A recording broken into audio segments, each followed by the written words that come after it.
Well, thank you, Chip. It is a great honor to be here tonight. And it is just a representation of the sovereignty of God. And evidently, God delights in making very unexpected things meaningful and in a way you don't really know. And yes, I do remember Union Grove, Corn Creek, and Antioch.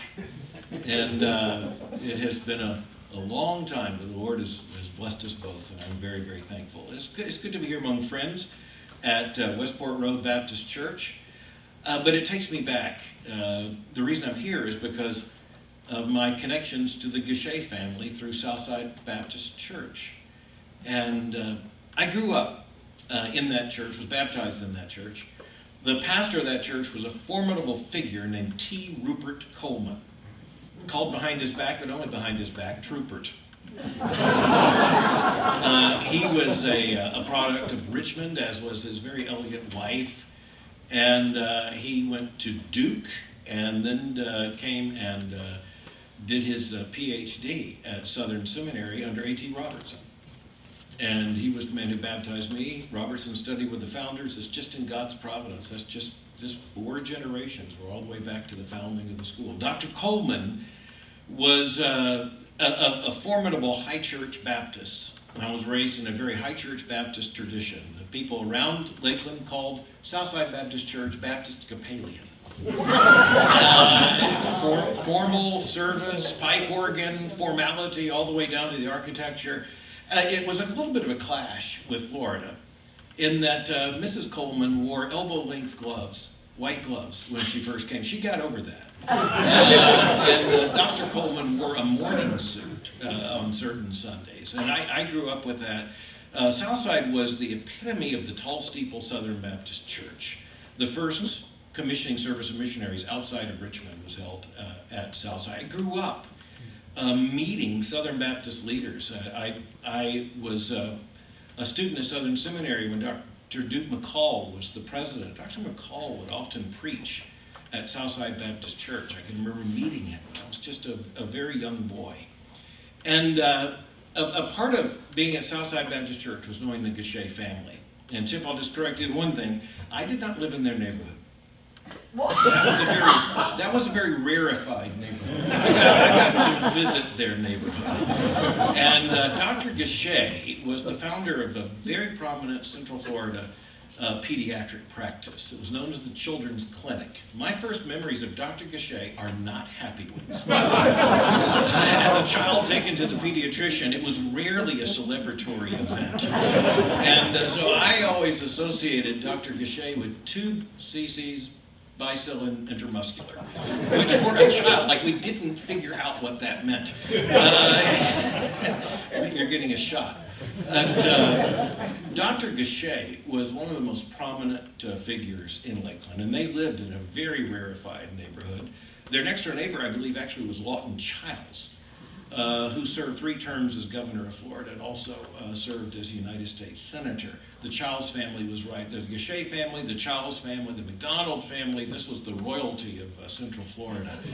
And the church was right in the middle of that. Southside Baptist Church was this great establishment church right there on Lake Morton. Lots of postcards of Lakeland back from the era have Southside Baptist Church in them. Dr. Gachet retired and then died in the early 1970s, and Mrs. Gachet, and I noticed that it was said that she was born in the last century. Barely. She was born in 1902.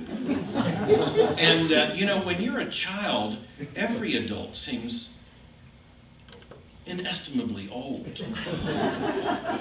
But Mrs. Gachet was one of the most formidable figures. If you know Southern literature, let's just say Walker Percy and William Faulkner could not have imagined Mrs. Clara Gachet. She was never Clara. She was never Mrs. Gachet. She was Mrs. Clara Gachet. She walked, she had poise. And by the way, that was a part of the official curriculum, not only at the school that she had attended, but at the WMU training school. And it became part of Southern Seminary. Those of you who go downtown, you might look at the beautiful building. It was known as House Beautiful, built for that school that is now the United Way office on Broadway.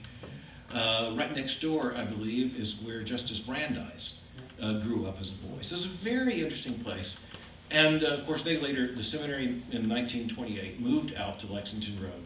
And the Women's Missionary Union Training School eventually moved out to the lot adjacent, which has been since the 60s a part of Southern Seminary. And so Mrs. Gachet, Mrs. Clara Gachet, was the matriarch of the entire church. She was actually the matriarch of the Lakeland Social Order. Mr. Childs gave me a photograph some months ago, Mr. Childs, I thank you for, of Mrs. Gachet hostessing a major social event in Lakeland. And that's what she did. She seemed very far away from the experience of a very young boy. I was the firstborn of 4, and my father was in the grocery business with Publix for all those years.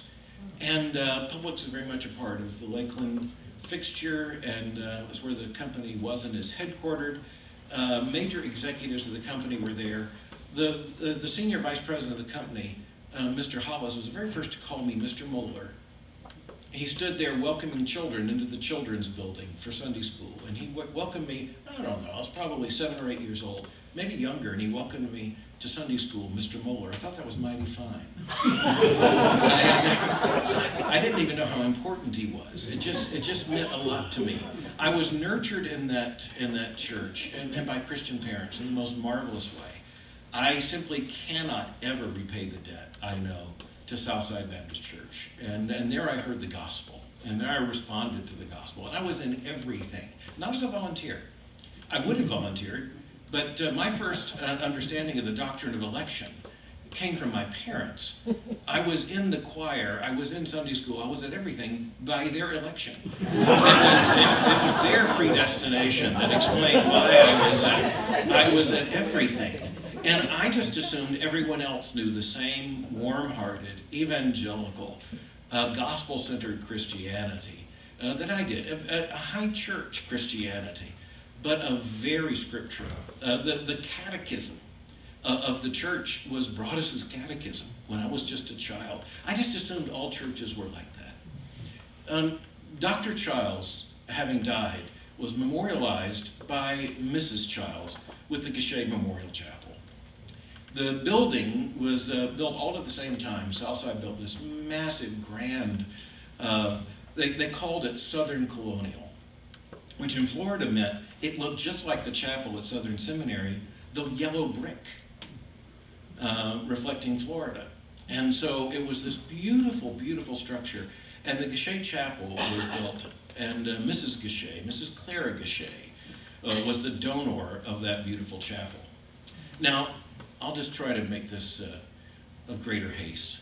I, as a 13-year-old boy, found myself in one of the Southern Baptist Convention's great evangelism programs of the early 1970s. It was known as WIN, W-I-N. Gerald Ford would later pick that up for whip inflation now. But he didn't. It was a good thought, but he didn't. But Southern Baptists used W-I-N for Witness Involvement Now. It was the first time I learned how to tell others about Christ. And it was a program. Southern Baptists always have a program. It was programmed. I still have the workbook from Witness Involvement Now, WIN. But you had to have a partner. And my partner ended up being Mrs. Clara Gachet. I want you to picture this. A woman who I thought was 187 and a 13-year-old boy. She, the most formidable figure that I knew of in the city of Lakeland. And I, a 6th grader or a 7th grader, actually 12 or 13 years old. And we were paired together. It may have been the oldest and the youngest in the room. And the training was in the Gachet Memorial Chapel. And we were led through the evangelism training, and then to my absolute horror, I discovered we were to go do this, door to door, knocking on doors. How exactly was that going to work? I could not drive myself. I couldn't drive either of us. I couldn't even get myself there. But wonderful Christian parents, and my parents were on teams too. And so we went out on Saturday morning, and so my parents took me as the oldest of 4. The other 3 were somewhere, I don't know.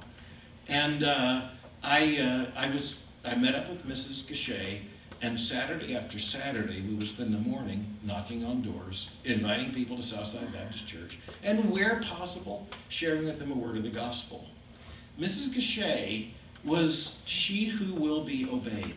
I promise you this. I was a pleaser as a 12 or 13-year-old. I was scared to death with Mrs. Gachet. And she was one of the first just to say, "You talk now." I didn't know what in the world to say except I had the training. I just recited the workbook. And anyway, I had a conversation. I don't know how it went.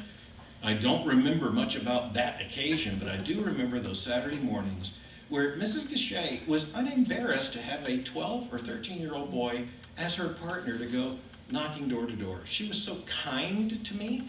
I knew her as this imposing figure from afar, but we forged a friendship at that time that continued until Publix moved my father to South Florida, and I was wrenched out of this idyllic setting and taken down. Florida is the only place where you move south to go north. We left the part of Florida that was Alabama and ended up in the part of Florida that's New Jersey. That was a tumult of its own. But I had behind in Lakeland, and I had during the time that I was there, this wonderful friendship with Mrs. Clara Gachet. And through her, I got to know more about her husband, about her daughter, Louise, and her son, Fred Jr., who was and has had an outstanding medical practice in North Carolina. I had no idea that the Gachet family was present here in Louisville, Kentucky as the Childs family.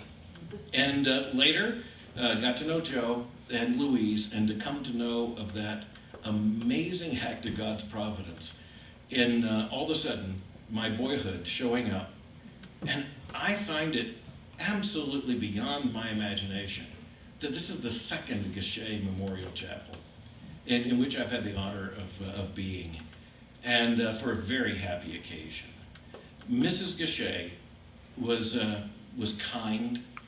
She was, as I said, absolutely imposing. She believed in the commitment of that chapel to be a place not only to honor her husband, but to honor the Lord. And I can look back and say some of the most formative experiences of my life actually took place not only in that church and in its very imposing sanctuary, but in that chapel. And one of the happy memories is of a lady who was older than I could imagine. But again, I was 12, so I couldn't imagine much. But kinder than I ever would have expected, who in the providence of God became my friend. And that's something that is just one of the miracles of the Church of the Lord Jesus Christ. And for me to be able to come back a half century and more later, and to be able to celebrate her influence in my life, her friendship to me, and the appropriateness in this place, in Westport Road Baptist Church in Louisville, Kentucky, of another Gachet chapel. This makes my heart happy.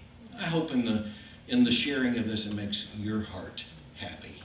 And I just want to say to you, in closing, what I think Mrs. Clara Gachet would want me to say to you.